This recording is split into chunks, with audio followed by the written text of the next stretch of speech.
kajiannya.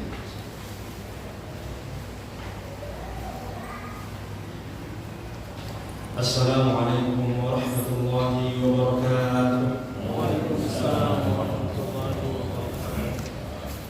Innal hamdalillah nahmaduhu wa nasta'inuhu wa nastaghfiruh wa na'udzu billahi min shururi anfusina wa min sayyiati a'malina. May yahdihillahu fala mudilla lahu wa may yudlil fala hadiya lahu.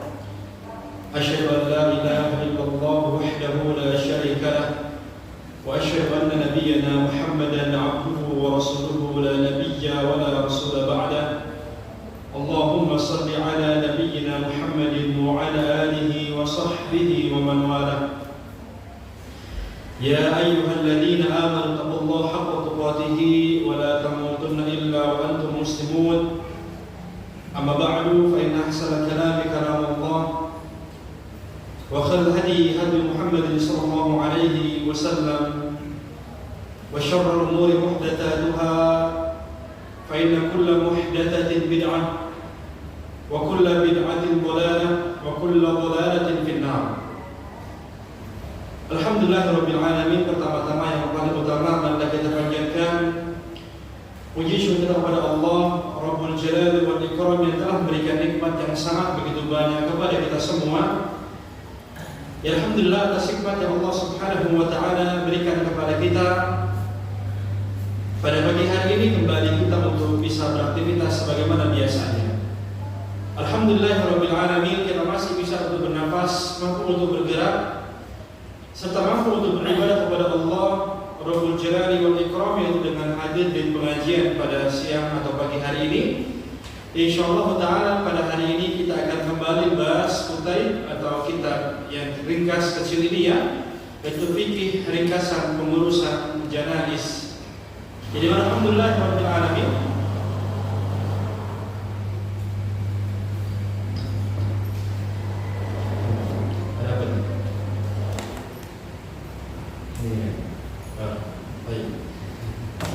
Alhamdulillah, pada pertemuan yang terdahulu sudah kami sampaikan tentang sifat ghusl mayyit atau tata cara untuk memandikan mayit, demikian pula mengkafani mayit. Alhamdulillahirabbil alamin. Semoga Allah Subhanahu wa taala senantiasa berikan kepada kita nikmat sehat walafiat, dijauhkan dari segala macam penyakit, virus, keburukan dan lain sebagainya.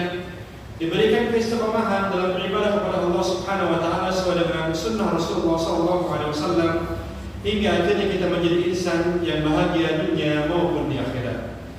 Kemudian saya mengucapkan at-thana atau pujian kepada Allah Azza wa Jalla, tidak pernah kita lupakan salawat dan salam tercurahkan pada Nabi kita Nabi Muhammad sallallahu alaihi wasallam beserta para keluarganya, para sahabatnya, serta para pengikut sunnahnya hingga akhir zaman. Ikhwan fiddin rahimani wa rahimakumullah. Insyaallah taala hari ini kita akan membahas kembali kitab ringkas pengurusan jenazah. Yang pada pertemuan terdahulu sudah kami sampaikan tentang cara dalam mengkafani mayit ya. Mengkafani mayit yaitu ada dua cara. Yang pertama adalah dengan menggunakan 3 helai kain kafan. Ini baik laki-laki maupun perempuan, hanya dibungkus dengan ada 3 helai kain kafan saja.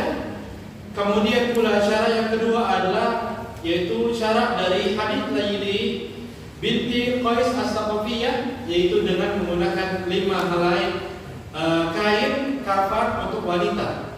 Jadi mana maksudnya adalah 2 helai kain untuk jubahnya, khimarnya, sirwalnya ya, dan lain sebagainya. Adapun 3 lagi adalah ya lipatan terluar.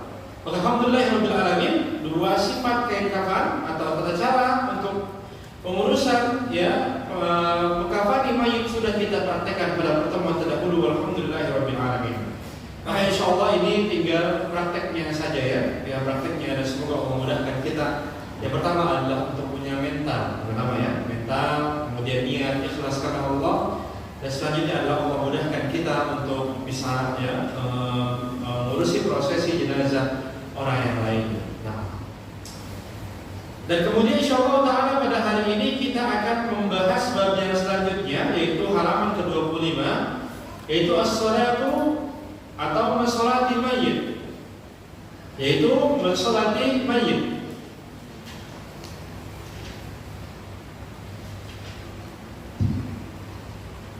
Ya, ketika sudah dilakukan pemandian sesuai dengan sunnah Nabi SAW, atas kemudian kita pun ya sudah mengkafaninya dengan cara baik dan benar, kemudian lantas kita mensolati jenazah tersebut.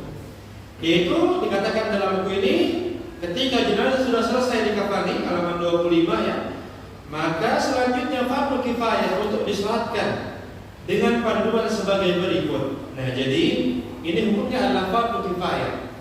Sehingga ketika ada segelintir orang sudah mensolati mayit tersebut, maka seluruhnya sudah terpenuhi lah, karena memang hukumnya adalah fardu kifayah atau kewajiban kifayah, kewajiban segelintir orang.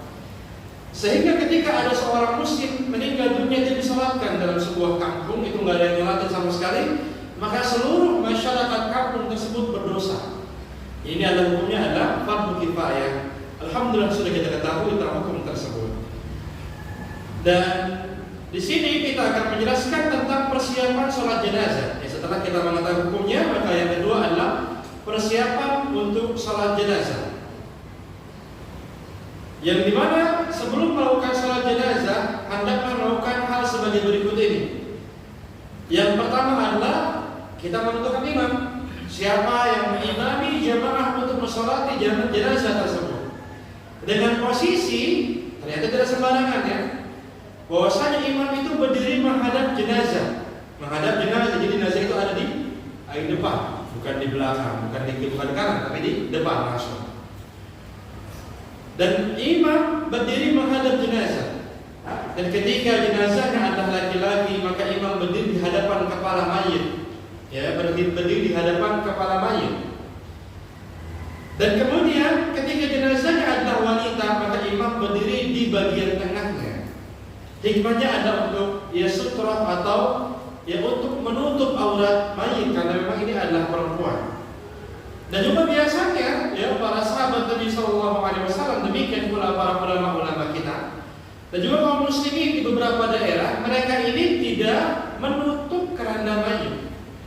Jadi mereka hanya menuruh saja, ya menaruh jenazah di atas keranda dan terlihat tubuhnya gitu.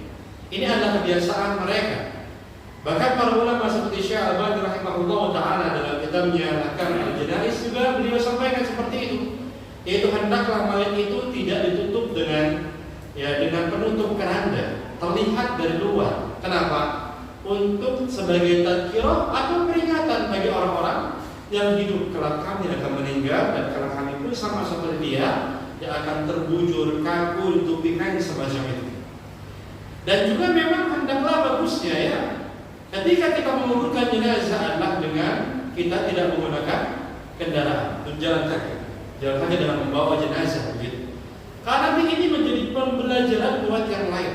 Kematian itu datangnya pasti, kemudian kalau kita akan seperti itu dibawanya dan lain sebagainya.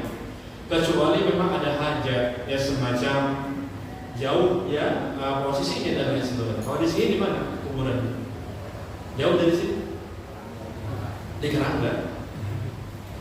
Jauh ya. Bisa bawa ya, langsung encok pulangnya.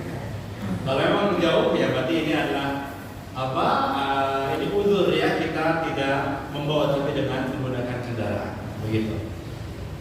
Ya jadi seperti itu ya. Nah sehingga di sini ketika jenazah ini terbuka, maka imam tahu nih dia menghadap kemana. Oh ini adalah perutnya, oh ini adalah tengahnya, maka di situ. Oh ini adalah kepalanya begitu. Ada kalau di keranda kan di dalamnya ditutup ya dengan warna hijau. Entah apa filosofinya itu hijau-hijau ya. Nggak tahu saya gitu. Kenapa warna hijau? Kenapa nggak warna apa yang lain, warna apa? Pink lah. Allah itu kan Allah tidak ada asal-usulnya. Nah, dan juga tertulis di sana ada kalimat la ilaha illallah Muhammadur Rasulullah kullu nafsin dha'iqatul maut ya, ada kalimat filosofi. Maka hendaknya dihindari gitu ya. Ya semacam atribut yang ada sebutan nama Allah. Ya karena Al-Imam An-Nawawi beliau sampaikan tentang ketidaksukaan beliau terhadap masjid atau baju-baju atau kain-kain yang tertulis di situ firman Allah, demikian pula lafaz Allah Subhanahu wa taala. semacam di masjid di jidar ya atau di tembok, tertulis di situ adalah ya kaligrafi atau baju juga tertulis di situ ya ayat Al-Quran atau juga dari keranda ya atau yang lain, maka beliau tidak menyukai hal tersebut ya. Namun memang jika tidak ada ya bagaimana? Karena memang ini adalah punya warga, punya umum, kemudian terasa asing kita kalau nggak dibuka kan ya. Kalau dibuka itu kita terasa asing gitu. Maka akhirnya kita pun menutupinya dengan kain hijau tersebut ya, kain hijau tersebut. Ya maka benar-benar menjadi ya udzur karena memang ini adalah untuk maslahat dan juga adat yang memang tidak menjadi syariat sebenarnya tadi ditutup itu. Hanya saja itu dikhawatirkan sunnah itu hilang, yaitu dengan banyaknya orang mengambil pelajaran ketika mayit itu ya terlihat nampak oleh mata kita. Jadi ini yang pertama dilakukan yaitu memilih imam, lantas kemudian imam ini berdiri di posisinya ya yang dijelaskan oleh Nabi SAW dalam hadis ya, dalam hadis Abdullah bin Abbas, Abdullah bin Umar dan lain sebagainya. Nah kemudian imam membagi shaf menjadi 3 shaf ya. Ketika itu imam membagi shaf menjadi 3 shaf, walaupun shaf pertama dan kedua masih longgar ya, semacam orangnya ada 6 tidak apa-apa, 2 begitu. Atau orangnya ada 10, berarti berapa? 4 3 3 kita 10. Atau yang lainnya. Hal ini berdasarkan riwayat Nabi SAW. Ya barang siapa yang menyolatkan jenazah dengan membuat 3 shaf, maka wajib baginya mendapatkan ampunan. Ya, ampunan dari Allah Subhanahu Wa Taala. Jadi ini yang dilakukan oleh imam, yaitu imam itu dia mengatur shaf. Dia mengatur shaf untuk dijadikan 3, kalau mungkin ya. Kalau mungkin bisa dijadikan 3 shaf, lakukan. Kalau tidak, ya gimana lagi? Misalnya contoh orangnya 2, mau bagaimanapun nggak bisa jadi 3 shaf itu orang, nggak bisa. Atau orangnya 3, kalau 3 jadi 4 berturut-turut gitu kelihatannya. Nah ini bisa dijadikan mungkin 2 shaf saja kalau misalnya 2 shaf atau 1 shaf ya, karena memang di sini tidak bisa kita untuk membuat 3 shaf. Ini yang dilakukan oleh imam ya. Dan kemudian sebenarnya menyolatkan mayat itu tidak mesti di masjid, bisa di mana saja gitu ya. Jadi tidak masalah mensolatkan jenazah itu di rumah atau yang lainnya. Bahkan di Arab Saudi di sana itu ada tempat khusus dia untuk pemandian mayit. Ya demikian pula untuk penguburan menyolati mayit. Dan juga di zaman Nabi SAW menyolatkan mayit itu bukan di masjid langsung ya, tapi di sampingnya. Ya sebagaimana dalam hadis nanti kita akan bacakan. Enggak mesti di masjid. Jadi nggak mesti kita bikin hal-hal yang semacam ini. Oh dia kan mudah-mudahan dengan dia dibawa ke masjid, langkah orang yang ngantar dihitung buat dia gitu. Ini nggak ada asal usulnya. Bagaimana orang tahu gitu? Sedangkan orang ini sudah meninggal dunia. Kata Nabi SAW seluruh amalannya apa? Terputus. Bagaimana orang yang membawa keranda ke masjid, ya kemudian dia mendapatkan pahala banyak padahal dia tidak melakukan apa-apa. Demikian pula keyakinan kalau disolatkan di masjid maka akan mendapatkan 27 pahala itu mayatnya. Kan ini dia disolat gitu. Kadang ada gitu ya, ada masyarakat misalnya kita milih untuk nyolatin di rumah gitu. Karena khawatir di masjid ya ada misalnya jauh lah ya, atau ada ritual tertentu yang kita nggak mau, kita nyolatin di rumah. Kemudian ada bicara seperti itu ya. Bagus sih di masjid, pahalanya gedean buat mayit. Jadi benar. Ada nggak riwayatnya, ada nggak perkataan dari para ulama mengatakan hal itu? Tidak, ya boleh di mana saja. Ya kalau di masjid itu tidak masalah, ya tidak ada keutamaan tertentu akan hal itu untuk mayit. Baik, ini yang pertama ya, yaitu kita tadi mengatur bagaimana mengurus jenazah. Dan selanjutnya adalah ketika jenazah disolatkan, kalau saya lupa tertulis di sini ya. Lihat di buku saya yang lain, masalah warisan ya. Yaitu ketika mayit itu ingin disolatkan, maka di antara sunnah Nabi SAW adalah menanyakan apakah mayit ini punya hutang atau tidak. Kalau ada hutang dan punya uang maka diselesaikan pada saat itu juga sebelum disolatkan. Nabi SAW kan demikian. Kemudian ketika keluarganya mengatakan dia punya hutang, maka Nabi mengatakan ya, sallu ala sahibikum, salatkanlah sahabat kalian. Tapi beliau nggak ikut. Bukan berarti tidak boleh kita menyolati orang yang tidak punya hutang ya, bukan. tapi ini adalah sebagai peringatan, pelajaran buat kita jangan sering-sering ngutang. Jangan jadikan hobi itu ngutang, jangan pelihara ngutang, jangan pelihara kambing, ngutang goyang, ya, jangan. Itu Nabi SAW itu tidak mau menerangkan bukan berarti haram, mengajarkan kepada kita untuk jangan bermudah-mudahan dalam berhutang. Makanya dalam madhab Syafi'i itu ketika bahasan ilmu waris adalah sebelum harta dibagikan kemana-mana itu dilakukan membayar hutang dulu. Jadi sebelum ngurusin kain kapan, hutang dulu, habisin tuh duit. Kalau memang ada hutang ya, habisin duit mayat buat hutang. Kemudian kalau ada saatnya baru dibelikan kain kapan. Ini dalam madhab Syafi'i seperti itu. Nah ini bertanda juga adalah apa ya? Ketika sunnah itu hilang, maka akan ada perkara-perkara yang baru ya yang diada-adakan dan sunnah yang tadi hilang begitu saja menguap. Contoh apa? Bukan di sini. Tapi nggak kita pungkiri ya, ketika itu melakukan kita sedang atau ingin melakukan prosesi sholat jenazah, maka biasanya keluarga itu menyediakan amplop bagi para yang sholat. Niatnya bagus atau enggak? Niatnya bagus untuk apa? Sedekah untuk mayit. Ya, sedekah untuk mayit. Sedekah sampai atau enggak? Sampai menurut kesepakatan para ulama kita. Namun momennya tidak. Ada sunnah yang hilang, mendingan itu bayarin utang dulu kalau emang mau ngeluarin duit. Ini udah jelas, kalau utang itu seorang meninggal dunia nggak bakal masuk surga sampai utangnya selesai. Mau sedekah berapa miliar pun kalau di utangnya masih ada, selesaikan utangnya. Begitu, ya. Nah inilah justru kita terbalik ya, malah dikasih uang jemaah itu, dan ternyata mayitnya punya hutang yang besar. Begitu ya, maka tidak ada syariat seperti itu. Kalau memang ingin sedekah bagi mayit, bukan di saat itu, ya, dan di saat yang lainnya. Karena sedekah itu insya Allah akan sampai tidak hanya di hari 1 sampai 7, sampai kapanpun akan sampai kepada mayit.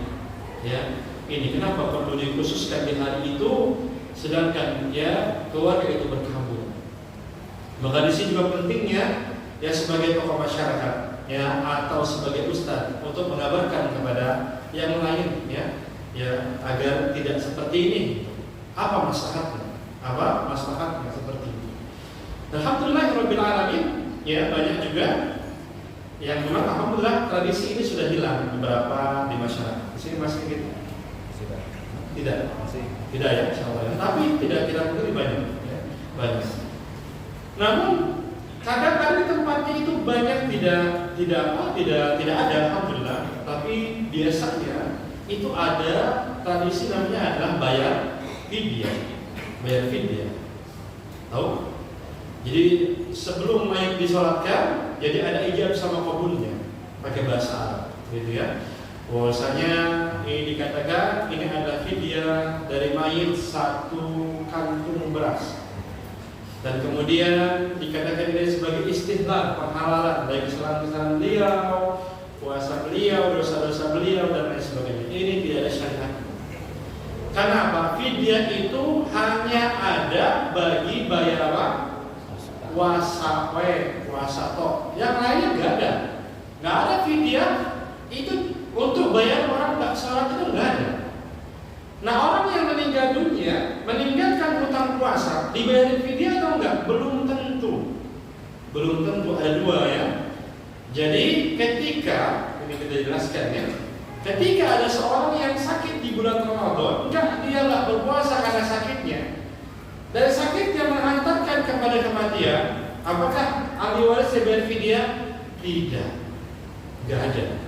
Karena ini ada di antara dia dan di antara Allah Subhanahu wa taala, karena dia ada ujungnya, tidak ada.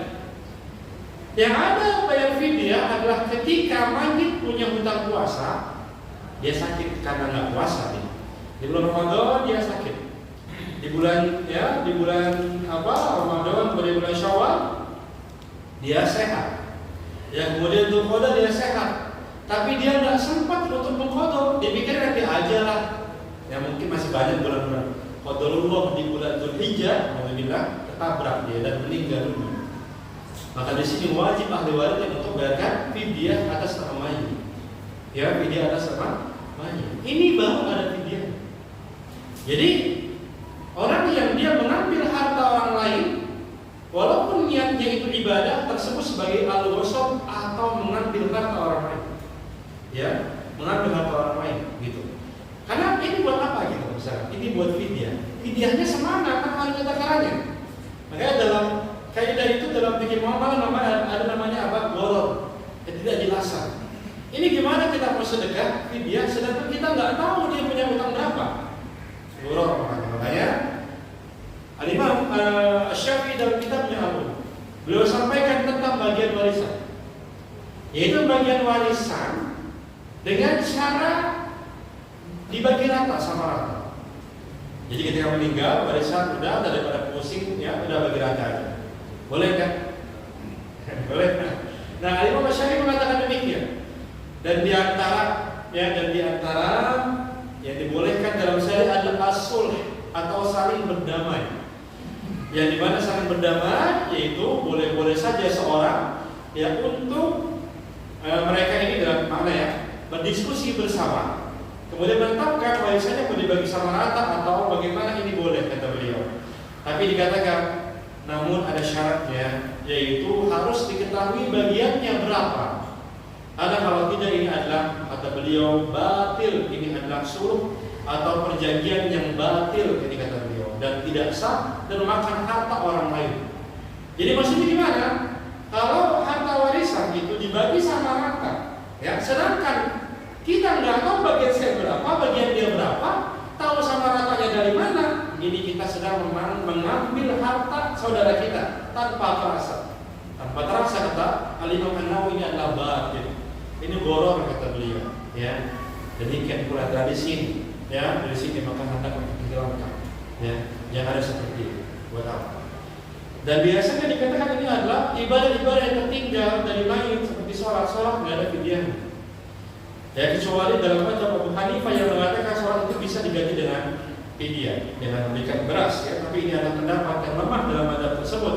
Apalagi jika dipandang dari mazhab-mazhab yang lain, tidak ada fidyah untuk menerima sholat dan lain sebagainya. Ya, sehingga langsung saja disolatkan, tidak perlu ada tradisi masing-masing. Gitu. Kemudian pula, ya, tidak ada syariat untuk membacakan doa tertentu ketika masuk ke dalam masjid. Ya, cuma umum aja kalau disolatkan di masjid, kita baca apa? Allahumma ftahli, ya mubarakati, udah gitu aja. Dan tidak perlu baca Al-Fatihah setiap 7 langkah. Ada di sini, tapi tempat lain, ya, 7 langkah. Al-Fatihah. Udah 7 langkah lagi. Al-Fatihah itu langkahnya 7. Ya Allah, dari mana ini Anda? Kalau orang bisa inovasi ibadah, buat apa Allah mengutus Nabi SAW? Buat apa? Kemudian setelah itu, ya ada sambutan dulu biasanya. Sambutan disampaikan, ada ini ya. Ini mungkin kalau sambutan untuk menyampaikan yang ada hutang ya nggak apa-apa. Setelah itu ada biasa apa? Tahlilkan dulu ya, tahlilin dulu. Kemudian fidyah, lantas baru disolatkan, lantas baru disolatkan. Ini dari syariat. Nabi SAW mengatakan asri'u bil janazah, percepatlah kalian untuk ngurusin jenazah. Ini kata beliau. Masuk logika itu, bagusnya salat jenazah adalah salat yang paling lama. Karena ini adalah salat yang terakhir untuk mayit, harus yang paling lama. Tapi salatnya itu ternyata paling cepat dari salat yang lain. Nggak ada salat yang paling cepat dari salat jenazah. Ada nggak?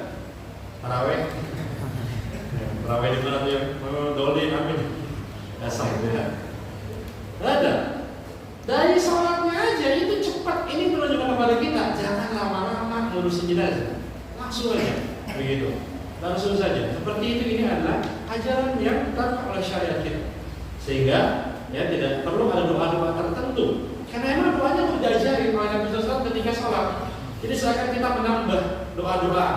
Seakan-akan ini belum, kata para ulama itu seperti Syekh Shalih Al-Najib mengatakan, seakan-akan kita belum puas ya dengan doanya dari Nabi. Karena Nabi sudah menyampaikan kepada kita kalau ada doa-doa khusus ketika mayit disolatkan atau sebelum maupun setelah. Jadi ketika sudah masuk ke tempat sholat, sholatkan aja langsung. Tidak perlu ada iqamah dan lain sebagainya, langsung sholat. Yaitu apa yang pertama adalah berniat. dalam hati cukup, insyaallah taala. Ya tidak mesti harus usolli ala hadal mayit arba'a rakaatin ya mustaqbil apa niat dan sudah cukup. Kemudian bertakbiratul ihram, wajib bertakbiratul ihram mengatakan Allahu Akbar. Kemudian semuanya baca ta'awudz, demikian pula baca surat Al-Fatihah. Al-Fatihah baca, ya, dan imamnya tidak menjahatkan salat karena itu ada riwayat sini. Dan kemudian ada bertakbir yang kedua. Nah, takbir ini boleh kita angkat tangan, boleh tidak. Karena memang tidak ada hadits sahih, tidak ada hadits yang jelas Nabi itu angkat tangan. Kecuali dari riwayat Abdullah bin Umar. Jadi mana dikatakan ini adalah hadits yang mauquf. Jadi jangan antum aneh ketika ada orang yang sholat id sama sholat jenazah angkat tangannya cuma sekali. Allahu Akbar saja adalah cuma takbir dan angkat tangan. Ini adalah khilafiyah. Tidak masalah kita angkat tangan atau tidak. Kemudian setelah takbir yang kedua baca salawat Nabi sallallahu alaihi wasallam kita katakan itu dengan salawat Ibrahimiyah, ya. Dia tahu ya Allahumma shalli ala Muhammad. Selanjutnya adalah kita bertakbir, ya Allahu Akbar, kita bertakbir yang ketiga. Lantas kita mendoakan sebanyak-banyaknya untuk mayit. Dan kita bisa mendoakan apapun untuk mayit dengan menggunakan bahasa Arab. Ya, semacam Allahumma ighfir lahu dalam hadits ya, warhamhu dalam hadits riwayat Muslim, wa'afi wa'fu dan selanjutnya. Ya, kalau mau kita nggak hafal ya wa'afi wa'fu sampai situ. Kalau memang lebih banyak lebih bagus, ya. Dan kalau mau ditambah dengan doa sendiri itu kata para ulama tidak masalah. Ya, bahkan di sebagian tempat itu lama takbir ketiga. Contohnya, ya semoga Allah mudahkan kita buat umrohnya, ya, haji demikian pula Allah mudahkan kita buat berhaji, amin. Nah di sana biasanya ketika selesai sholat ada sholat jenazah, karena jenazah dapat berhenti itu ada. Kalau di sana, ya. Jadi kalau ada yang meninggal di Mekah Madinah, maka jenazahnya dibawa ke situ di Masjidil Haram, Masjid Nabawi. Ketika sholat itu takbir yang ketiga lama banget setelah itu, lama sekali. Ya, kalau kita Allahumma ighfir lahu itu sampai sini, wa nawwir lahu fi sampai sini sampai terakhir, ya kita bisa mengulang mungkin 5 kali lebih, ya karena lama sekali bacaannya. Baru setelah itu ya mereka atau imamnya takbir yang keempat.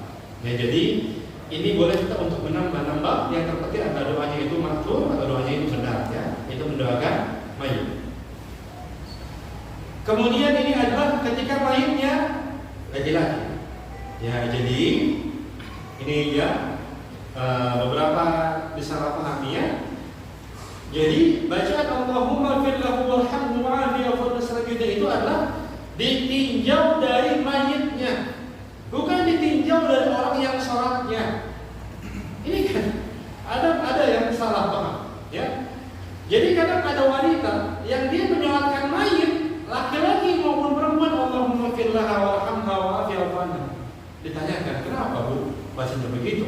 Kan saya perempuan, bukan ibunya. Kecuali ibunya disolatin, ibu yang nyolatin, maka yang dia adalah mayit. Ini saya pernah dengar ya seperti ini. Jadi tergantung orang nyolatin, ya. Kalau nyolatinnya laki-laki Allahumma ighfir laha, kalau nyolatin perempuan Allahumma ighfir laha. Nah ini sama. Ya, maka maksudnya di sini adalah dilihat dari mayitnya.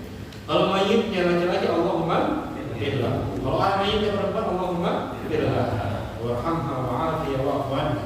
Waktu nuzulah hawasil al selanjutnya. Ya. Kemudian ada pun ketika yang disolatkan itu adalah anak kecil, maka Allah Taala Ibnu Qayyim al-Jauziyah mengatakan tidak ada riwayat yang sahih tentang doa khusus untuk mayit bayi. Sebagaimana kata oleh beliau dalam kitabnya Aun al-Ma'bud.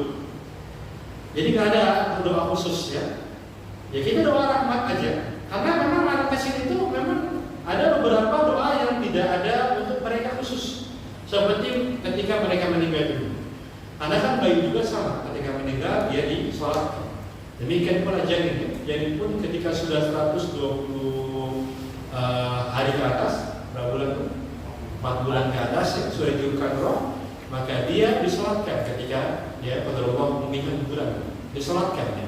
Jika ada bentuknya, ketika itu sudah ditiupkan roh, maka disolatkan. Nah, sholatnya ketika takbir yang ketiga, maka tidak ada doa yang khusus. Jadi apa saja. Demikian pula diantara yang berkaitan dengan anak kecil. Contoh anak kecil bersin itu nggak ada Bagaimana? Ya yarhamukallah kita ngomong. Yarhamukallah kan dia ada ngomong apa? Alhamdulillah. Karena kan dia masih bayi, nggak bisa ngomong kan. Makanya para ulama sebagian mengatakan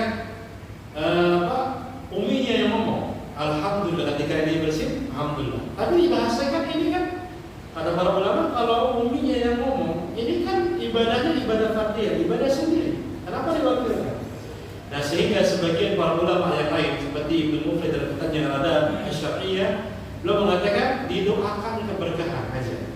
Jadi ketika anak kecil yang nggak bisa ngomong, dia bersin, tidak perlu diucapkan alhamdulillah atau yarhamukallah. Ya sebenarnya doanya boleh-boleh aja ya. Tapi kita doakan keberkahan. Barakallahu fiik misalnya. Allahu yubarik fiik misalnya. Atau dalam doa yang lain semoga Allah percaya kamu jadi anak pintar. Boleh ya. Ini kata para ulama sesuai disampaikan oleh Al-Imam Ibnu Muflih dalam kitab Al-Adab Asy-Syar'iyyah. Nah ini juga sama ya. Tidak ada khusus ya. Dan Syekhul Islam Ibnu Qayyim Al-Jauziyah beliau bawakan Al-Imam Ibnu Qudamah dalam kitabnya Al-Mughni contohnya beliau bawakan ya doa yang masyhur di masyarakat Allahumma ja'alhu urutan wa ghufran li walidayhi dan selanjutnya. Yang ini boleh kita untuk membacakannya. Ya, kalau memang mau sedikit baca silakan. Kalau memang banyak ya silakan. Kemudian kita doakan rahmat pun boleh Allahumma alhamdulillah. Nah, kenapa nggak didoakan ampunan? Karena dia pasti diampuni kan anak kecil belum ada dosanya. Karena anak kecil itu dikatakan rufi'at al-qalam ya atau diangkat pena, rufi'at al-qalam, diangkat penanya begitu ya. Dan tidak ada khusus artinya kalau kita doa Allahumma fil warhamhu pun sebenarnya tidak masalah. Tidak ada masalah insyaallah. Intinya tidak ada masalah kita mendoakan apapun untuk anak kecil ya yang dia meninggal dunia dalam sholat jenazah untuknya. Jadi tidak ada doa yang khusus ya boleh kita doa yang lain dan demikian pula doa untuk merahmati agar Allah merahmati orang tersebut. Ini untuk anak kecil kan. Dan kemudian kita bertakbir yang keempat setelah yang ketiga ini. Dan di sini dipilih mau diam sejenak tanpa doa atau membaca doa. Karena di sini para ulama kita berbeda pendapat. Ya, ada yang mengatakan ini adalah tempat Nabi cuma untuk takbir habis itu beliau salam, nggak ada doanya. Ada yang mengatakan ada. Makanya kalau kita ya di Masjidil Haram, di Masjid Nabawi, kita mungkin sudah sering ke sana, ya pernah ke sana ya. Itu ketika takbirnya kan kita lama banget, lama sekali, nggak selesai gitu lama. Ternyata pada tempat Allahu Akbar, kemudian langsung salam, nggak ada lagi. Ini yang dilakukan oleh mereka. Dan ini boleh-boleh saja kita untuk berdoa karena ini adalah tempat kita untuk berdoa juga, tidak masalah ya. Di antara doanya dalam hadis yang Imam Abu Dawud adalah Allahumma la tahrimna ajrahu wa la taftinna ba'dahu waghfir lana wa lahu. Ini boleh kita untuk membacakan. Atau kalau kita pendiam maka tidak masalah sama sekali insyaallah taala. Dan kemudian setelah itu salam sekali. Ya ini yang sunnah ada sekali saja ke kanan. Sebagaimana dalam riwayat yang Imam Ad-Darqutni, Nabi sallallahu alaihi wasallam itu salam hanya sekali saja. Namun jika dua kali pun tidak mengapa karena memang ada datang riwayat. Namun yang lebih afdal dalam riwayat ini adalah kata para ulama ya sekali saja. Tapi kalau dua kali pun tidak mengapa. Dan salamnya adalah dengan mengucapkan Assalamualaikum warahmatullah. Ya Assalamualaikum warahmatullah saja. Kenapa? Disampaikan dan baiknya tidak menambah wabarakatuh. Tidak menambah wabarakatuh dalam sholat jenazah maupun sholat-sholat yang lainnya. Karena hadis tambahan wabarakatuh hanya ada satu. Jadi memang Nabi pernah ya, ini pun dibawa oleh Syaikhul Islam Nasi Rasulullah tadi ya. Di antara salam adalah kita menambah wabarakatuh. Assalamualaikum warahmatullahi wabarakatuh. Assalamualaikum warahmatullahi boleh, tapi hadisnya cuma satu. Ya dari sahabat itu cuma satu sahabat. Nah, sedangkan sahabat yang lain tidak menambah wabarakatuh. Maka di sini para ulama kita demikian pula dalam mazhab ya Syafi'i dikatakan dalam kitabnya, di kitab Hasyiah Al-Baijuri disampaikan sempurnanya salam adalah mengucapkan Assalamualaikum warahmatullahi ini kata beliau.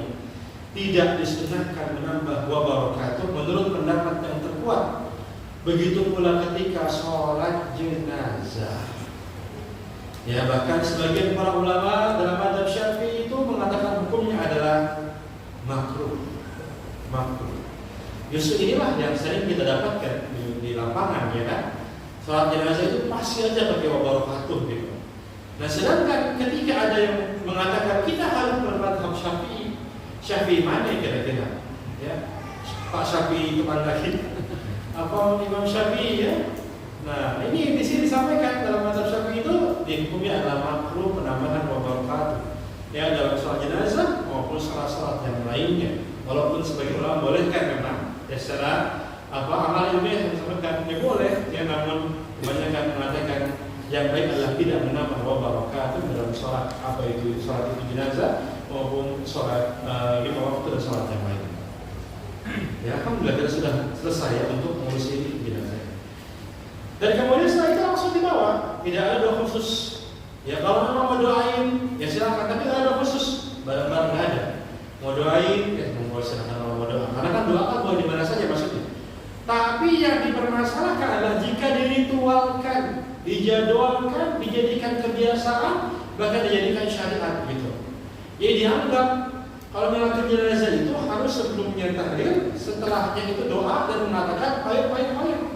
Kan gitu ya. Ya. Menurut saya ini gimana ini? Hoir. Kenapa? Nggak tahu sih memang doang. Emang tahu ya tapi. Memang hadisnya jelas ya.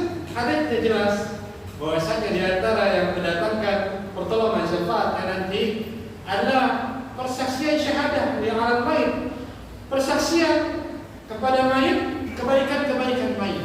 Tapi jangan dibuat drama. Maksudnya bareng-bareng, ngomong ya bareng-bareng ya, hoir. Enggak kan? Maksudnya apa? Itu spontanitas saja. Ketika misalkan nyoratin, oh ini orangnya baik, ini satu, ini orangnya udah ya. Atau ketika dimandikan, masya Allah, ternyata jasanya bagus, dua, udah ada yang hoir teman. Jadi nggak mesti hoir-hoirnya itu ketika setelah sholat jenazah. Tidak ada syariatnya seperti itu. Yang langsung saja ya, langsung saja untuk membawa jenazah ke pemakaman.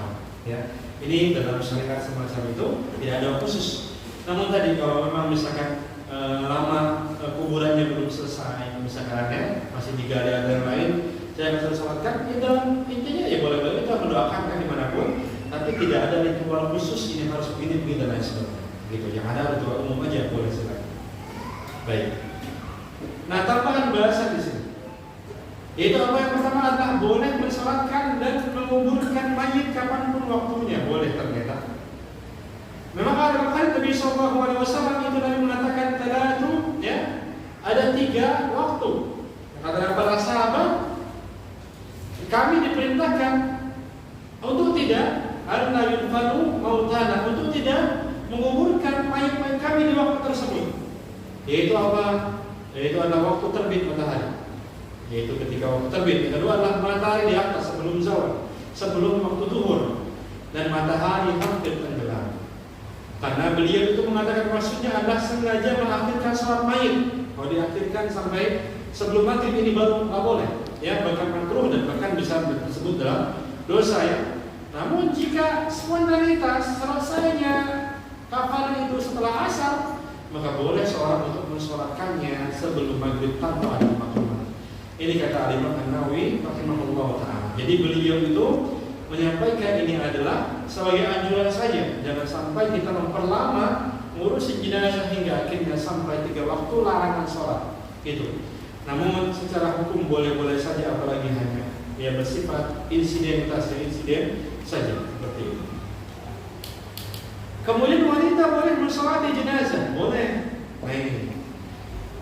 Karena apa? Dan ketika Sa'ad bin Abi Waqqas, ya, Sa'ad bin Abi Waqqas wafat, para istri Nabi SAW minta agar jenazahnya itu dibawa ke masjid, melewati masjid, karena mereka terjadi sampai masjid. Akhirnya mereka pun mensolati, jadi boleh ibu-ibu, ya, perempuan, kata-kata itu boleh untuk mensolatkan jenazah, tidak masalah sama sekali. Ya, begitu. Jadi kalau ada anak perempuan, bapaknya meninggal, ya udah dia nyolatin depan.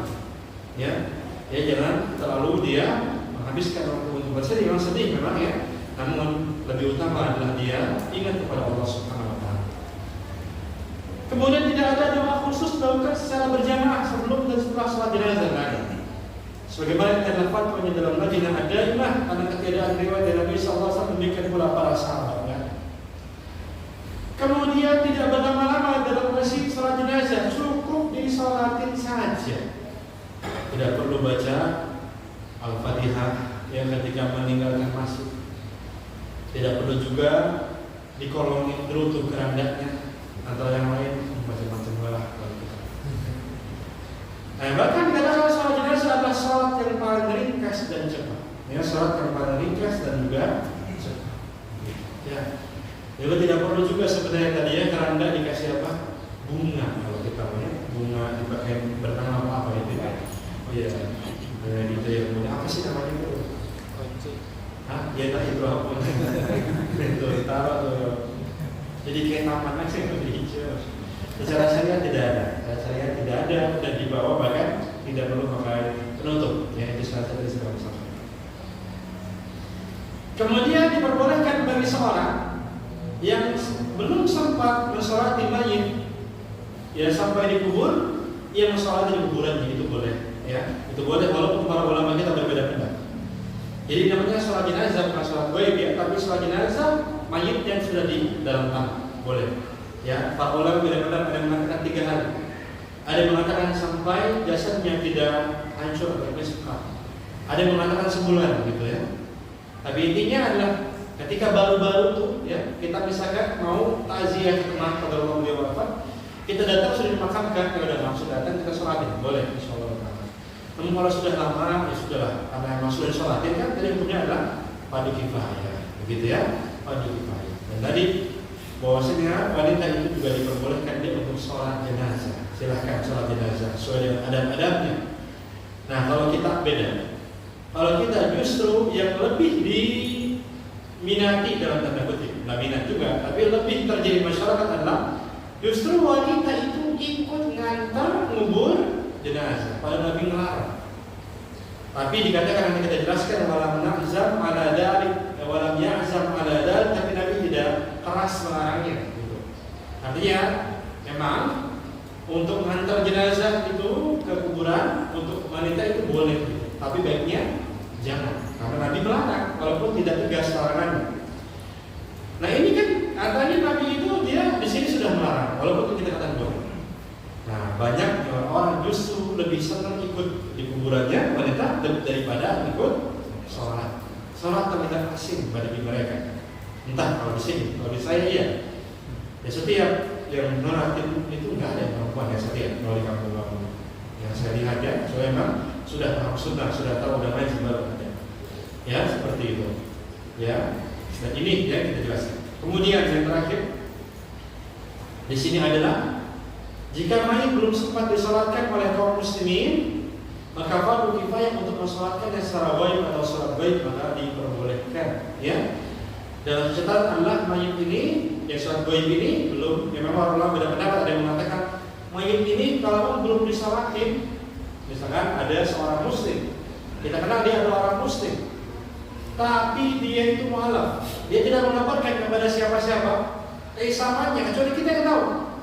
Kemudian dia meninggal, kita nggak bisa nyolatin karena dilakukan prosesi jenazah sesuai dengan agama keluarganya, karena nggak ada yang tahu dia masuk Islam. Maka boleh kita untuk sholat gaibnya atas nama dia, yang untuk dia. Karena memang tidak ada yang menyolatkan, begitu. Jadi bila di jenazah itu jenazahnya ada, ya kalau gaib jenazahnya tidak ada, begitu. Dan kemudian pula, ya demikian pula para ulama kita berbeda pendapat ketika sudah sholatkan.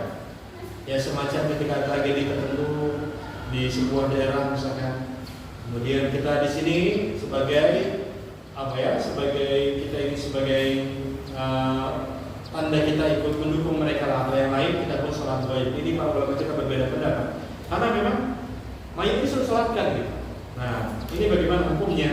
Tapi Allah Taala alam secara hukum itu dibolehkan saja ya sholat gaib ini berlandaskan keumuman hadis Nabi yang yang disampaikan di atas juga, dan ini boleh-boleh saja insyaallah taala. Namun selain dalam hukum kalau mayit sudah disolatin maka ini sudah selesai kewajiban karena hukumnya adalah fardu kifayah.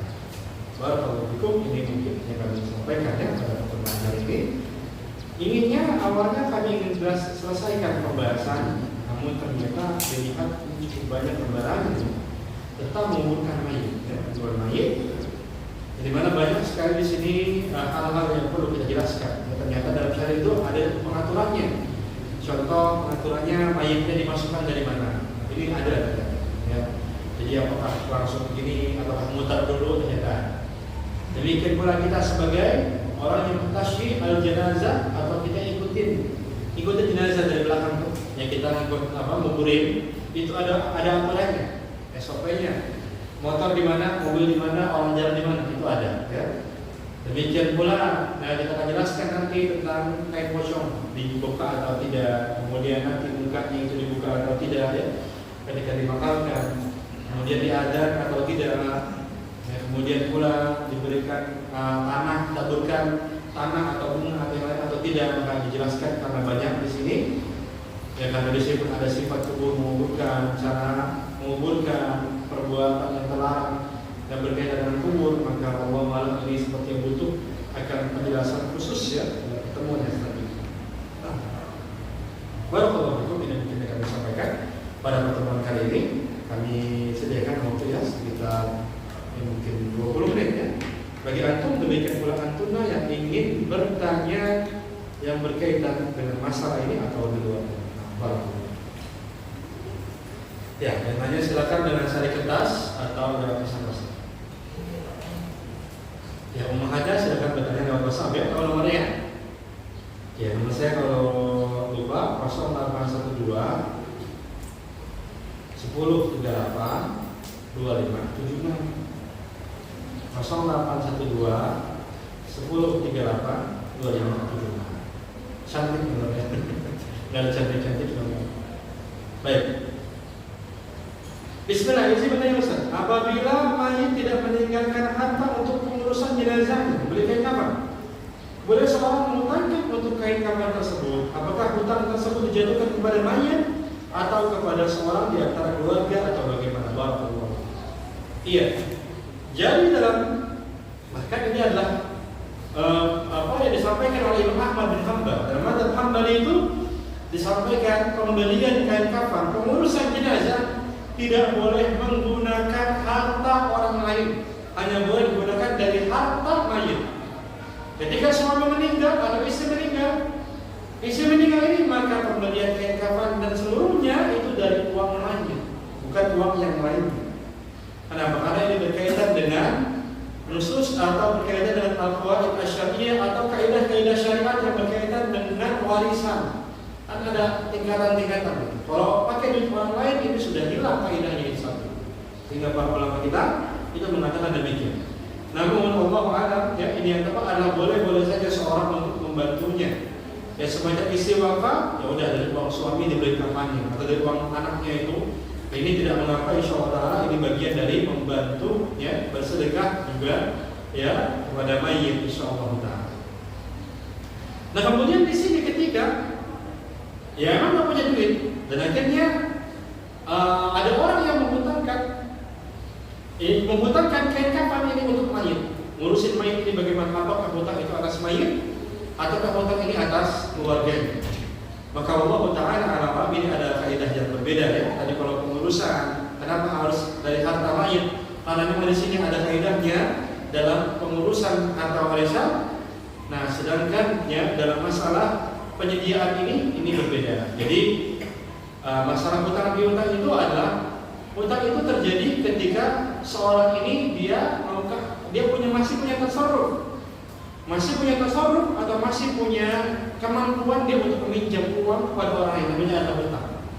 Jadi kalau saya minjam uang ke si B, si A misalnya, maka ini dianggap sebagai hutang. Namun kalau misalnya saya meninggal dunia, kemudian ada orang lain meminjam uang atas nama saya, maka karena saya nggak punya tasarruf dan dia pun nggak bisa mewakili saya, maka tetap yang punya hutang adalah orang itu, bukan saya. Karena saya sudah tidak ada di situ dalam hidup saya itu ya.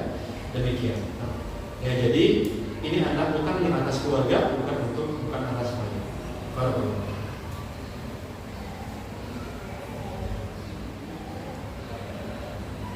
Nah, tempat penyimpanan jenazah dikatakan di sini bisa di mana saja. Disampaikan dari Aisyah bahwasanya Nabi SAW itu menyolatkan jenazah Suhail ya Ibnu Baidah dan saudaranya Sahal itu di masjid.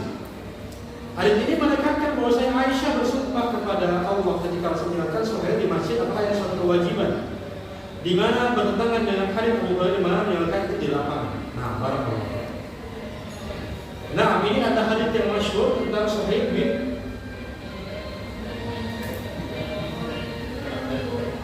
Suhail bin Baidah menyolat disalatkan. Ya, dan dikatakan bahwa kana fil masjid, itu di masjid. Nah, Aisyah bersumpah atas ini dan dikatakan di masjid. Nah, maka di sini para ulama beda pendapat tentang masjidnya maksudnya apa? Apakah masjid tadi saya sampaikan adalah di tempat khusus, bukan di area tempat salatnya, di tempat sampingnya, karena itu di tempat itu ada khusus buat menyolatkan jenazah. Ada yang mengatakan tidak di masjid, begitu ya.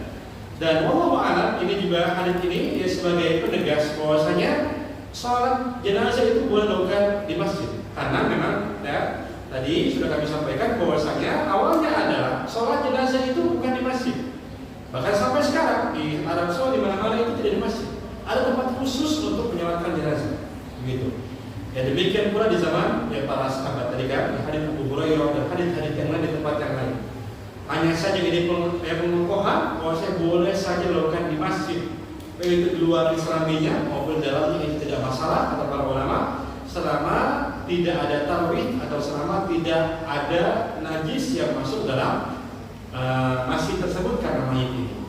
Demikian ya, Allah Ta'ala. Jadi ya dalam kitab ini yang Malik Kamal juga membawakan perkataan itu dan beliau mengatakan demikian. Ini adalah penegasan bahwasanya boleh, karena sebagian orang mengatakan ya tidak boleh untuk menyolat di masjid ya, dan ini beliau penegasan membawakan hadis dari sahabat itu atau beliau berkaitan dengan sahabat itu.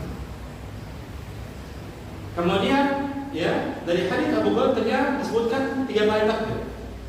Pada hadis Abu Hurairah itu 4 kali takbir. Lantas yang afdal yang mana? Sedangkan Rasulullah itu menyuruh kita untuk mencepat penguburan jenazah. Iya, di sini banyak sekali riwayat-riwayat yang berkaitan dengan takbir ketika sholat jenazah. Yaitu yang pertama adalah pada takbirat, yaitu dengan 3 takbir. Yang keempat adalah 4 ya takbir, sebagaimana dalam hadis Abu Hurairah, hadis Jabir bin Abdullah dan hadis yang lain. Kemudian pula ada yang ternyata Nabi itu pernah sholat 5 kali takbir, yaitu dari hadis Abdullah bin Abi Ya'la. Bahkan juga disampaikan Nabi itu ya sampai 7 takbirat, sampai 7 kali takbir. Ya bahkan ada 9 takbir. Jadi banyak riwayatnya tentang takbir sholatnya jenazah. Apakah boleh memilih? Ya di sini para ulama kita menjelaskan bahwasanya ini adalah hanya yang sekedar Nabi itu lakukan. Namun yang kebanyakan melakukan adalah 4 kali takbir. Itu yang pertama. Pembahasan yang lainnya adalah para ulama kita mengatakan takbir tadi 3, 7, 9, 5 itu adalah mansukh. Hadisnya itu mansukh, terhapus dengan kebiasaan Nabi yang menyolatkan itu 4 kali takbir. Jadi inilah pendapat jumhur para ulama kita, ya dimanapun mazhab mereka, yaitu mereka mengatakan bahwasanya sholat itu adalah takbir yang 4 kali. Ya takbir yang 4 kali. Sedangkan riwayat-riwayat itu memang ada, tapi tadi kami sampaikan ada yang mengatakan mansukh, ada yang mengatakan adalah ini biasa Nabi. Karena biasa Nabi adalah hanya 4 kali takbir. Barakallahu.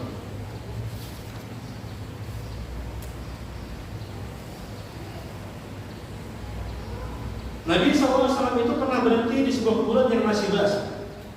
Kemudian ia sholat di sana menyusun saf untuk sholat. Dia bertakbir 4 kali. Maka ya apakah boleh kita untuk menyolatkan? Nah, boleh kalau kita belum menyolatkan mayit. Kalau sudah maka sudah.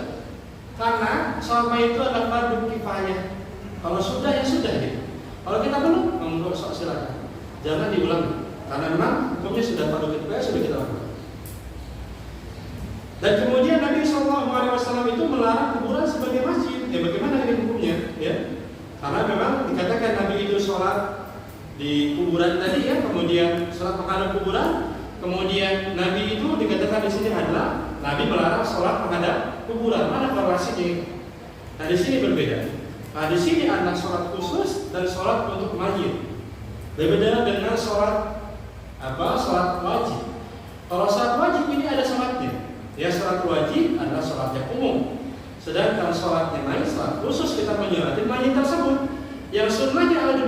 baik itu di depan, di ada nampak maupun di dalam, ini hukumnya sama. Selama jenazahnya itu ada, begitu. Jadi bahkan Nabi itu melarang kita untuk sholat menghadap kuburan, bukan karena kuburannya, tapi karena mayitnya. Kenapa? Karena khawatir kita sholat wajib, yaitu dalam rangka tabarukan atau ihtiraman, ya, memuliakan mayit tersebut. Akhirnya malah menyembah mayit, begitu. Nah, kalau sholat jenazah kan enggak. Kalau jenazah kita sholatin dia, ya, sholatin dia bukan untuk memuliakannya, ya, atau yang lainnya. Nah, barakallahu.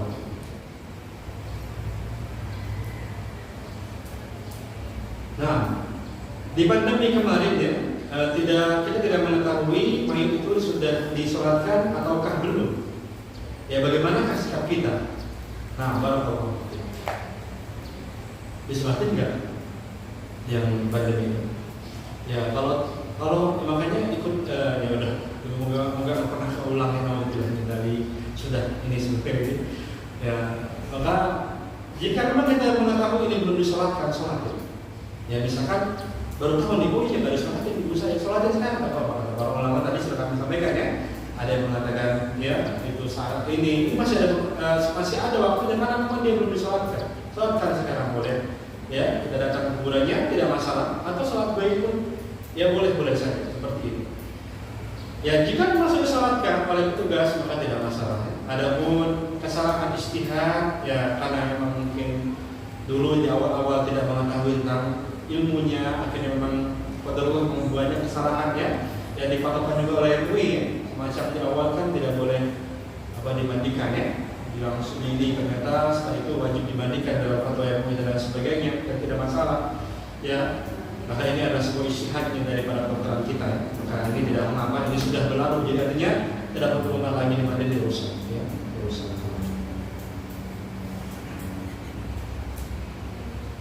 Assalamualaikum warahmatullahi wabarakatuh. Waalaikumsalam warahmatullahi wabarakatuh. Izin bertanya Ustaz, bagaimana hukum mensolatkan orang yang tidak pernah sholat? Berat ya. Jadi sholat tadi sebelum disolatkan kan gitu ya. Kalau sholat yang nggak mau berdiri, sholat yang tadi tidur ya gitu. Para ulama kita berbeda pendapat tentang orang yang tidak pernah sholat. Kalau sholatnya jarang-jarang, oke lah, fasik itu hukumnya. Fasik dan masih muslim, fasik. Tapi nggak pernah sholat. Nah, kalau dalam mazhab Ahmad sudah jelaskan. Dalam mazhab Ahmad, orang nggak sholat karena malas, kafir, udah murtad dia. Kalau dalam mazhab Syafi'i mengatakan tidak. Allah alam yang tepat adalah itu, yaitu orang yang meninggalkan sholat karena malas tidak dikatakan dia kafir, tapi dia orang fasik.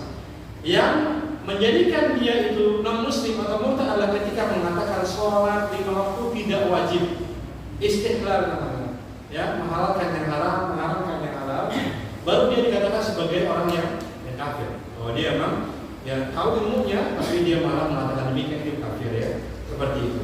Dan Syekh Muhammad Kamal dalam kitabnya ini, dalam kitab Sahih Fiqh Sunnah yang saya jadikan rujukan juga, beliau sampaikan yang tadi saya sampaikan, dan beliau mengatakan tentang orang yang tidak pernah sholat. Beda tadi, kalau orang yang dia yang kadang-kadang sholat, kadang-kadang enggak, oke lah, fasik ya, sebagai mengatakan murtad, sebagai mengatakan fasik, tapi masih muslim. Tapi beda banget dengan orang yang enggak pernah sholat. Kenapa? Alasannya apa dia enggak pernah sholat? Pasti dia udah mengatakan ini sholat enggak wajib pastinya. Ada enggak pernah sholat begitu, selama seumur hidupnya enggak pernah sholat. Maka Syekh Malik Kamal kita mengatakan yang tersebut sebagai ya orang yang sudah melakukan istihlal atau menghalalkan yang haram, mengharamkan yang halal. Dia enggak pernah sholat sama sekali. Sholat Id aja enggak pernah kelihatan dia. Ya, sholat Jumatan enggak pernah kelihatan gitu. Ini hukumnya sebagai ya murtad kata Syekh Malik Kamal. Ya, Allah a'lam. Jadi ya intinya kalau memang kita ragu-ragu dengan itu, ya udah kita masuk semakin biar yang lain kakinya lagi. Seperti itu ya. Nah, barakallahu. Apakah doa selain anak kepada orang yang sudah meninggal sampai ya sampai? Jadi hadis yang Nabi mengatakan ya, idza mata ibnu Adam, apabila anak Adam itu meninggal dunia akan terputus amalannya kecuali 3. Di antaranya apa?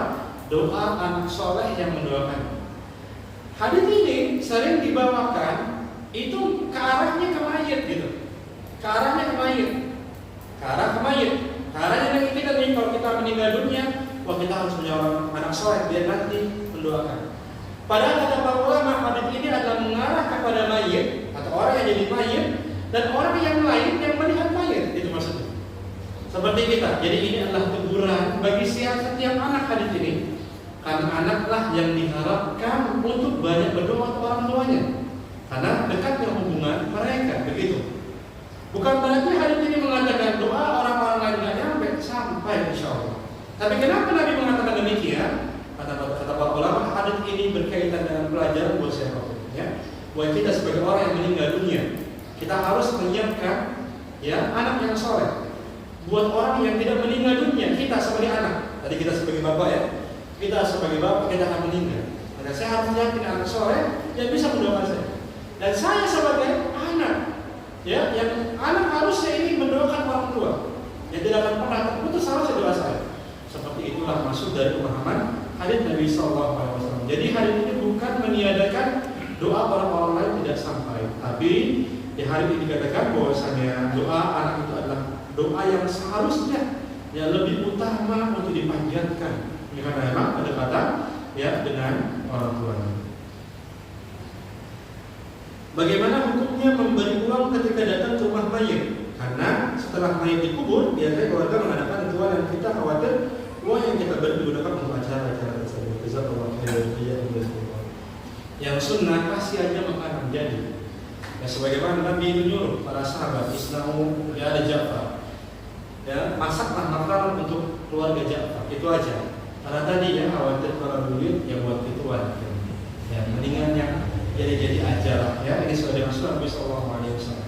Namun kalau memang kita nggak bisa karena daunnya jarak atau memang kita nggak bisa masak atau ya susah lah kita kalau kasih makanan. Ya sudah niatkan kita, niat itu adalah sedekah kita untuk membantu keluarga mayit. Ya, setiap harinya ada di dalam keadaan disibukkan, begitu. Ada pun dipakai yang lain, kita tidak berniatkan itu. Ya kita niatkan adalah untuk membantu mayit, seperti itu. Membantu keluarga mayit. Nah, baru. Jadi kasih aja makanan kalau memang tidak bisa. Kasih makanan juga sama, tapi buatnya itu juga. Iya, berarti naik nasi aja lah nasi. Masya Allah, ya benar juga ya. Apa perbedaannya fitnah kubur dan azab kubur? Fitnah itu umum, ya fitnah itu umum. Jadi mana fitnah ini artinya adalah ibtilah atau ujian. Yang maksudnya fitnah kubur adalah artinya adalah pertanyaan kubur dan bisa ada azab kubur juga. Kenapa? Karena Nabi itu meminta perlindungan kepada Allah dari wa min fitnatil mahya wal mamati, dari fitnah kematian. Ya maksudnya apa? Dia adalah fitnah itu adalah jadi bukan Nabi itu minta kepada Allah agar terhindar dari soal di kubur gitu. Jadi nggak ditanya gitu. Enggak kita tanya semua. Maksudnya apa? Tapi kita bisa untuk menjawab. Jadi fitnah kubur ini umum, ya. Dari soal kubur maupun adab kubur. Adab kubur ini khusus, yaitu hanya berkaitan dengan adab saja. Nah,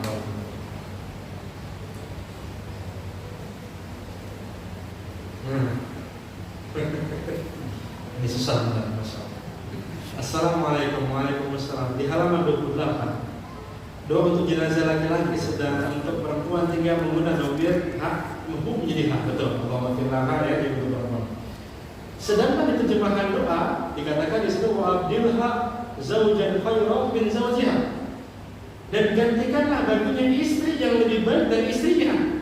Nah ini gimana nanti suaminya ini diganti di sana? Wah berat gitu. Masya Allah. Nah, laki-laki jelas ada bidadarinya. Kalau perempuan nggak ada bidadarinya. Tapi laki-laki yang dia temani ketika hidup ya. Saya nggak berani ngomong sendiri. Khawatir salah ya. Barakallahu fiikum.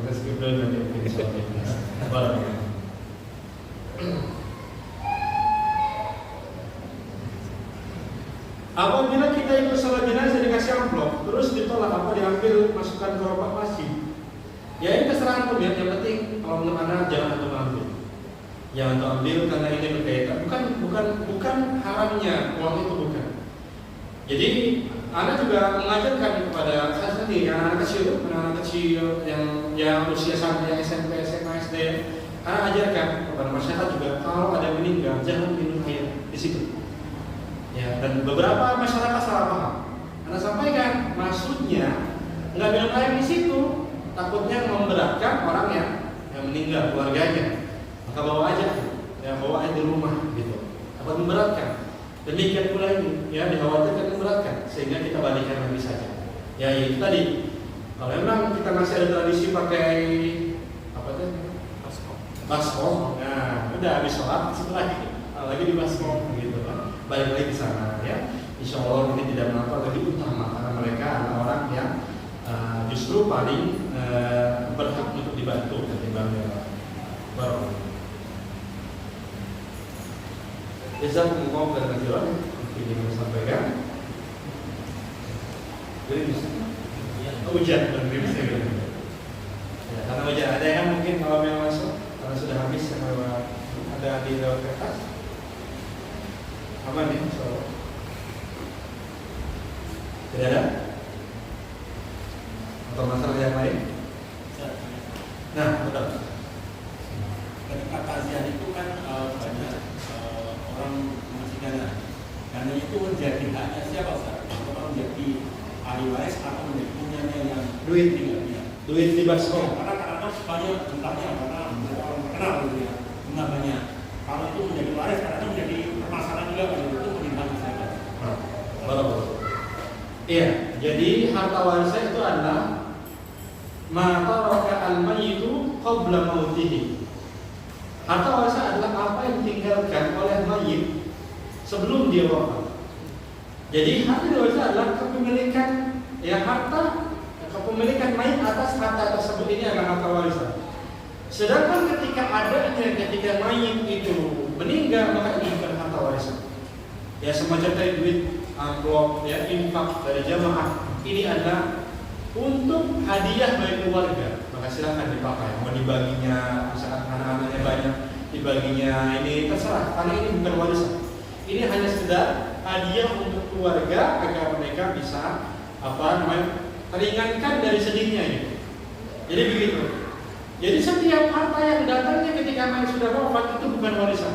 Contoh, ya hasil kontrakan itu bukan warisan. Bulanan misal ada mayit bapak kita punya kontrakan 10 pintu, ya. Punya kontrakan 10 pintu. Kan beliau meninggal, maka bulanan yang didapatkan kepada kita ya, karena orang yang ngontrak itu bayar, itu bukan harta warisan. Karena datangnya itu ketika mayit sudah meninggal, itu hanya untuk kita berarti. Yang warisannya apa? Kontrakannya, bangunannya, itu kan bangunannya punya bapak. Nah ini tidak bagi. Nah yang bagi ini kita tahu, ternyata bagi saya kontrakan 2 pintu. Dan kalau ada saya bisa 1 pintu. Nah, ternyata ya udah, berarti setiap bulan saya dapatnya 1 juta, ada sekitar 50.000 dari kontrakan tersebut. Gitu. Ya jadi setiap harta mayit yang datangnya setelah mayit wafat itu bukan harta warisan. Ya contoh lain ya, karena tujuannya.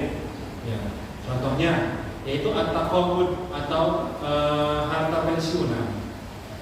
Dibagi ya. Kalau pensiunan itu adalah dari harta mayit sebelum dia wafat, dia bayaran premi setiap bulan, ada asuransi ya. Asuransi kemudian dia dapatkan itu adalah ya harta warisan. Harta warisan sesuai dengan yang dia berikan kepada pihak asuransi. Ya. Atau pokoknya ada premi-premi yang dia tabung, itu adalah harta warisan.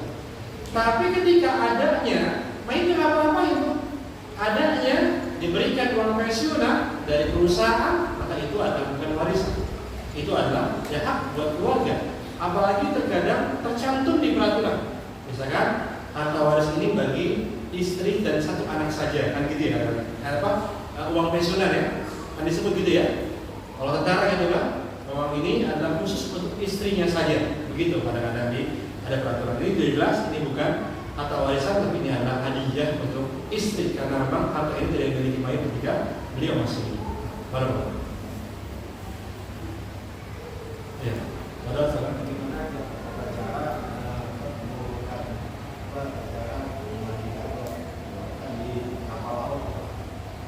memandikan mayit di kapal laut. Oh, baru memandikan di kapal laut ya mereka. Nah, bagaimana memandikan demikian pula menguburkan jenazah yang di kapal laut? Ya? Apakah cukup dicelupin sampai ke dalam laut naikin lagi, gitu? Atau memang harus ada prosesinya? Sudah kami sampaikan bahwa saya memandikan jenazah cukup 1 kali basuhan, bersih semua kotorannya habis itu sudah cukup. Sehingga ketika mayit itu dimandikan, misalnya nggak ada air kayak laut itu boleh bersih. Ya. Nah kemudian di antara kita ini mengadukan syiar Allah Subhanahu Wa Taala adalah kita mengindahkan firman Allah Subhanahu Wa Taala yaitu untuk memuliakan Bani Adam. Karena Allah mengatakan walaqad karramna Bani Adam. Kami sudah memuliakan Bani Adam. Di antaranya apa tafsir para ulama tentang kami telah memuliakan Bani Adam? Yaitu setiap anggota tubuh yang besar atau anggota tubuh yang ada pada kita terputus atau kita meninggal dunia, maka syariat kita hanya mengajarkan kita untuk menguburkan, bukan dengan cara yang lain, bukan dibakar, bukan yang lain. Ini adalah kita memuliakan mereka, yaitu dengan cara menguburkan ya jenazah. Ya. Demikian pula ketika ada tubuh yang terpisah, terlihat jangan dibakar, tapi dikubur. Ini adalah tanda kita memuliakan Bani Adam. Nah sehingga orang yang meninggal di kapal laut maka kita kuburkan nanti ketika sudah sampai. Tapi masalahnya ini ada masalah. Kadang-kadang kesiapan yang kurang, dengan kesiapan yang kurang. Kemudian juga mungkin tempat yang terbatas atau memang tidak ada rescue atau apalah macam-macam buat persiapannya seperti itu. Tidak ada es atau yang lain ini, apalagi nyampainya berbulan-bulan, maka ini tidak ada kata lain. Ini ada terwujudkan. Karena khawatir nanti ketika mayat tidak dikuburkan atau enggak dihilangkan dari perahu itu nanti banyak yang kena penyakit lah, atau juga banyak madaratnya. Maka di sini ini hanya sekedar udur, yaitu membuangnya ke perahu, ya, yaitu untuk kita kabarkan kepada keluarga dulu, ya, karena memang tidak ada cara lain. Gimana? Menunggu sebulan yang mayatnya sudah ada tuh. Ini ada udur, maka Allah alam ini tidak berdosa karena memang ada udur di situ. Ya, jadi yang memang asalnya adalah harus dikubur, namun bagaimana kalau tidak bisa? Barakallahu. Terima kasih. Ya.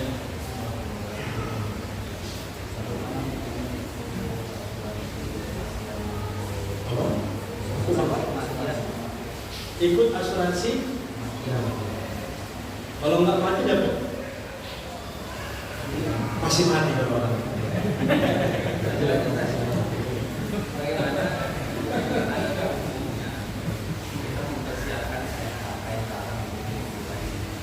Melalui asuransi tadi.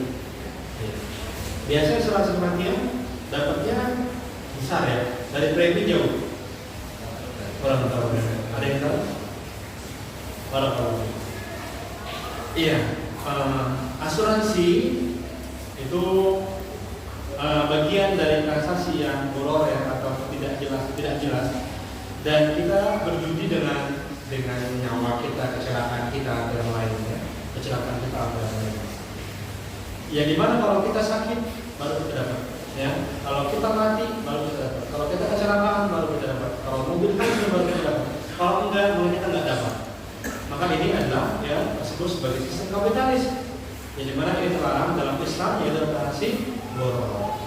Jadi lebih baik menyiapkan kematian itu dengan amalan. Tapi tidak salah nyiapin duit, tidak masalah. Bahkan Allah Subhanahu Wa Taala mengatakan dalam surah An-Nisa, ya kita itu diwanti-wanti agar jangan meninggalkan du'afa, jangan meninggalkan anak-anak kita dalam kondisi miskin karena kita nggak ngasih apa. Nah ternyata dalam syariat itu kita dianjurkan untuk mempersiapkan kematian, nggak cuma amal, tapi juga harta, agar bisa menjadi penerus untuk anak-anak kita. Jadi boleh-boleh aja menyiapkan kematian dengan harta, tidak masalah, ya sama sekali insyaallah. Namun persiapan dengan cara yang benar. Yang tadi asuransi kematian memang setiap orang mati, tapi kan jaraknya berbeda. Kan?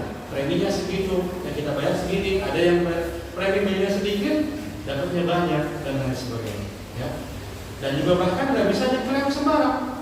Terakhir yang ketika ada yang konsultasi kepada saya, itu dia pernah ikut asuransi syariah kalau tidak salah. itu sudah keluar, sudah menghabiskan uang puluhan juta, saya lupa 25 juta atau berapa juta ya, puluhan juta lah saya lupa.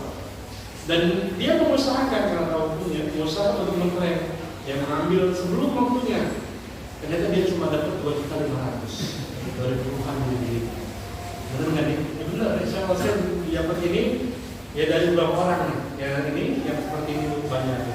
Nah ini golongnya seperti itu. Jadi kalau kita menyiapkan harta untuk kematian kita dengan cara yang lain, yaitu dengan menabung atau investasi, ada yang lainnya. Karena asuransi itu ya itu banyak dorongnya, banyak ketidakjelasannya, dan bahkan nanti dikhawatirkan kita meninggalkan harta yang syubhat untuk keluarga kita.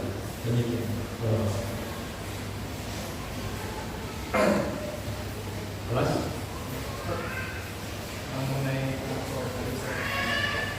kan disampaikan bahwasanya doa soleh itu kan akan sampai kepada orang bagaimana ketika misalnya anak yang berkata atau orang tua yang berkata ini yang di antara mereka yang meninggal apakah doanya ini disampaikan atau terus kemudian kriteria sebagai anak kita sebagai anak berkata atau orang tua berkata ini apa? Iya, jadi dalam syariat tidak ada mantan anak. Tidak, anak sederhana apapun itu anak-anak kita. Karena bahkan dalam syariat itu ketika pembagian waris, itu anak yang belum apa sekalipun dia harus dapat bagian, kecuali dia sampai membunuh bapaknya, baru itu dia nggak dapat. Tapi kalau orang ini, ya nakal pergi kemana, tetap dia mendapatkan jatah warisan, karena memang anak itu tidak ada mantannya, sehingga disebut sebagai anak. Dan kemudian selama anak disebut dalam hal itu, ya tentu pasti akan sampai kepada orang tuanya. Demikian pula orang tua mendoakan anaknya benar-benar sampai doa tersebut untuk kebaikan anaknya dari selanjutnya dan selanjutnya. Jadi insya Allah akan sampai. Nah kemudian sebatas mana sih minimalnya orang yang durhaka sama orang tuanya? Apakah perlu menendang orang tua dulu? Ya, karena minta air karena baru datang ke rumah, tendang pintu. Kalau disebut durhaka atau apa? Ya, seorang ulama saya lupa namanya memberikan batasan minimal seorang dianggap durhaka, yaitu ketika sudah melupakan orang tuanya. Apa itu? Yang pertama, ya kalau sekarang kita ya secara mudahnya ketemu nggak pernah, karena di kampung. Kemudian pulang kampung juga nggak pernah. Kemudian ngasih uang pun tidak pernah. Kemudian doa pun tidak pernah. Ini sudah disebut sebagai durhaka. Dan durhaka kepada orang tuanya adalah ketika sudah memutuskan hubungannya dengan orang tuanya. Ya, jadi doa pun dia tidak mendoakan. Dan sudah disebut sebagai anak durhaka. Yang disebut dalam banyak ayat demikian pula hadis Nabi Sallallahu Alaihi Wasallam yang tentang dosa besar ini. Ya, maka pastikan kita jangan melupakan orang tua kita.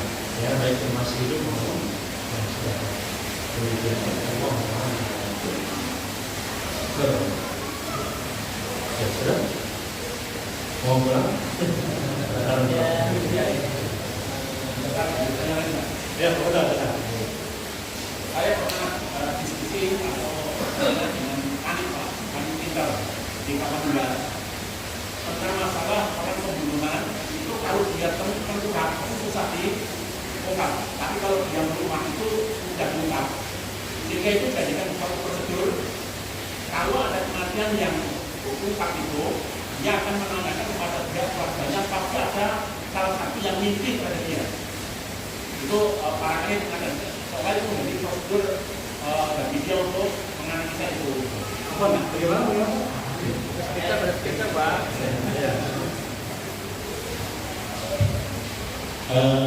Mohon maaf, saya pernah ngobrol dengan Hanif Iqbal tentang masalah kematian seorang yang terbunuh. Ketika dia terbunuh itu terkurang, itu presentasinya susah diungkap. Tapi kalau dia rumah gitu ya, bahasa Jawa rumah itu rentan, itu mudah sekali presentasinya berhasil diungkap. Sehingga nanti setelah ada kematian itu proses itu seolah-olah kayak prosedur menanyakan kepada pihak keluarga yang berhak, itu dia akan jadi lewat di situ kan. Pertanyaan saya adalah bermimpi kepada keluarganya, memberi sinyal bahwa nanti ada tujuan awal untuk mereka mulai menyelidiki hal itu gitu. Nah pertanyaan saya adalah, adakah nas atau riwayat dari sahabat tentang roh seolah-olah wastilahnya itu tidak sempurna akan adanya pembunuhan tersebut? Itulah, terima kasih. Dan kalau mimpi kemudian kita nggak polisi. Misalkan mimpi nih, pembunuhnya si A, ditangkap nggak sama polisi si A ini? Itu sebagai petunjuk awal sahabatnya. Petunjuk awal untuk membuka. Jika penyidikan itu digunakan secara yang bisa dipertanggungjawabkan gitu ya. Harus petunjuk awal untuk memulai hal itu dan bisa presentasinya itu banyakkan berhasil juga. Katanya pada video. Nah itu ada keterangan seperti dalam. Iya, apakah orang meninggal dunia ya, dia bisa datang ke mimpi kita? Jawabannya adalah dalam nas itu ada. Ya, contoh misalkan Nabi SAW, Nabi kan datang kan dalam mimpi kan kita. Nabi mengatakan, ya apabila kalian melihat aku di dalam mimpi, maka berarti kamu sudah melihat aku. Ya, inna syaitan la yatamassalu bi. Karena syaitan tidak tidak berbentuk diriku. Ini kata Nabi SAW. Sehingga adalah memang orang yang dia meninggal bisa datang bukan jasadnya ya. Ya Allah bagaimana di perkara gaib dia bisa mengabarkan sesuatu lewat mimpi. Demikian pula dalam kisah yang masyhur dalam kitabnya Hilyatul Auliya banyak di situ ya. Tulis Abu Nuaim, demikian pula kitab Ar-Ruh, hanya kitab Ar-Ruh itu banyak para ulama berbeda menyaksikan. Menyaksikan ini tulis oleh Ibnu Qayyim karena berbedanya tadi Ibnu Qayyim di kitab beliau yang lain dan kitab Ar-Ruh ini kok seakan-akan arahnya yang fisik seperti itu dalam kitab Ar-Ruh itu. Tapi contoh adalah ya riwayat hadis namanya adalah Abu Kilabah. Jadi mana Abu Kilabah itu dia itu hidup dalam kondisi nggak bisa ngapa-ngapain, tangannya nggak ada, terus hadis ya. Kemudian dia tidak ada mata yang saya ingat malam ya. Dan matanya pun buta, ngomongnya pun sudah susah. Yang hanya kita dengar adalah telinganya saja. Maka ini pun disebut di dalam kitab para ulama pun menceritakan tentang kisah Abu Kilabah ini. Kemudian akhirnya dia punya anak kecil yang senantiasa menuntun dia, misalkan ngasih makan atau mengetahui tempat sholat, dia waktu sholat dan lain sebagainya. Kemudian anak ini kebetulan terkam binatang buas dan Abu Kilabah pun meninggal dunia. Dan orang ini ada seorang yang sebelum dia meninggal dunia itu datang kepada Abu Kilabah, mengatakan ya mendengarkan zikirnya Abu Kilabah yang mengatakan alhamdulillah yang tadi fadlani ala katsirin mimman khuliqa tafdila. Ya, segala puji bagi Allah yang telah memberikanku kelebihan-kelebihan atas seluruh makhluk. Orang ini kaget. Anda nggak bisa melihat, ngomong pun susah gitu, nggak bisa bicara. Kemudian dia mengatakan, ya, dan saya masih punya pendengaran. Ya dengan ini saya mengetahui, ya, dan mengetahui tentang sholat dan lain sebagainya. Dan punya juga kesehatan, bisa mengerjakan ibadah dan lain sebagainya ini kata beliau. Kemudian ternyata ada keinginan dari Abu Kilabah untuk dicarikan anaknya tadi. Dicarikan orang ini mencarikan anak itu, ternyata anaknya meninggal dunia. Itu diterkam binatang buas. Kemudian orang ini datang ke Abu Kilabah dan dia pun meninggal dunia ketika dikabarkan orang ini sudah meninggal. Langsung meninggal dunia. Malamnya langsung bermimpi bertemu dengan Abu Kilabah dalam kondisi sehat walafiat. Kemudian dia baca firman Allah Subhanahu wa taala, ya, yaitu tentang surga, tentang surga yang luar biasa nikmatnya. Ini banyak sekali dalam kitab-kitab para ulama dan komentarnya positif dari para ulama kita, tidak mengatakan ini begitu, ini palsu, tidak, tapi ini positif dan banyak sekali kisah-kisah yang berbeda dengan hal tersebut. Jadi Allah mengarang, ya, tidak ini adalah perkara yang gaib ya, namun orang meninggal bisa memberikan informasi kepada orang yang hidup ketika dia masih ketika dalam kondisi mimpi. Tapi masalahnya adalah kita tidak mengetahui itu kabarnya dari mana, benar atau tidak, yang datang setan atau bukan, kita nggak tahu, atau angan aja, kita pun nggak tahu. Ya, bahkan Nabi SAW saja yang beliau mengatakan, apabila ya kalian melihatku, maka kamu telah melihatku.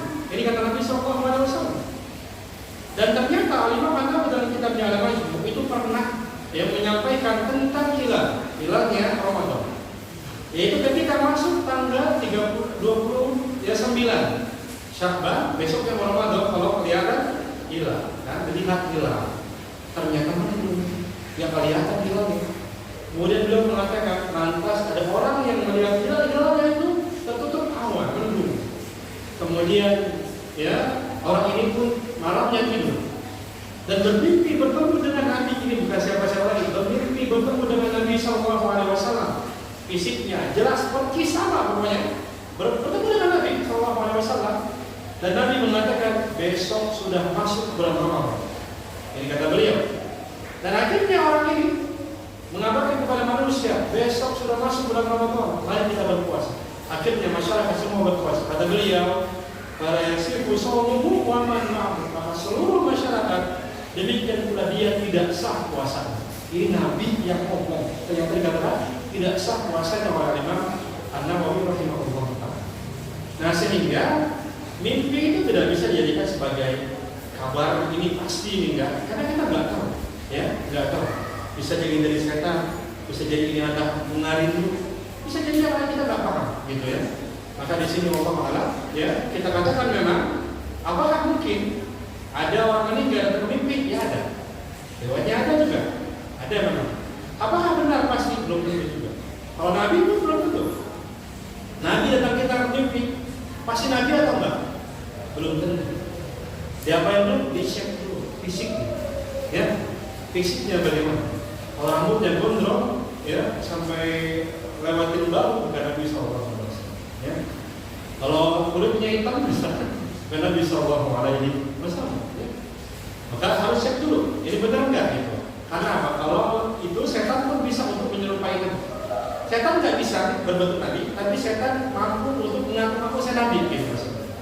Ya seperti pernah kita dengar ya, Ustaz Firanda, ini saya pernah mendengar kisah ini. Itu ada orang yang ditanya, beliau itu pernah ditanya oleh seorang, bertemu dengan Nabi SAW dalam mimpi. Kemudian bingung, atau Ustaz kenapa bingung? Ya ini Nabinya pakai sarung, ya kan apa? Mungkin Nabinya lagi pakai baju orang Indonesia, topi ya nggak apa-apa. Ya mungkin sedang pakai bajunya kita gitu kan. Ya tapi lagi megang gudang garam. Nah,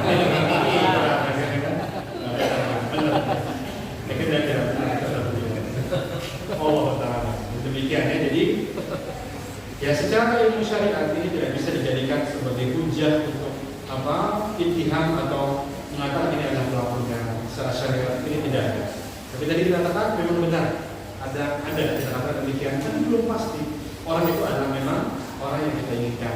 Orang itu memang benar, kabarnya itu baik atau yang lain. Bahkan kabar dalam itu kita harus proses dulu. Barakallahu. Udah? Dikit lagi. Jazakumullah khairan katsiran. Demikian mungkin ya yang kita jelaskan pada hari ini. Sudah ya, kita ya. Semoga apa yang kita sampaikan manfaat untuk saya pribadi kepada jemaah semua. Insyaallah nanti kita tinggal satu lagi pembahasannya di bulan besok insyaallah, yaitu tentang menguburkan mayit. Banyak faedah-faedah insyaallah yang kita akan jelaskan di sini. Barakallahu fikum. Kita akhiri beberapa minyak yang akan sampaikan, mohon maaf. Dan subhanallah wa bihamdihi asyhadu an la ilaha illa anta astaghfiruka wa atubu ilaik. Assalamualaikum.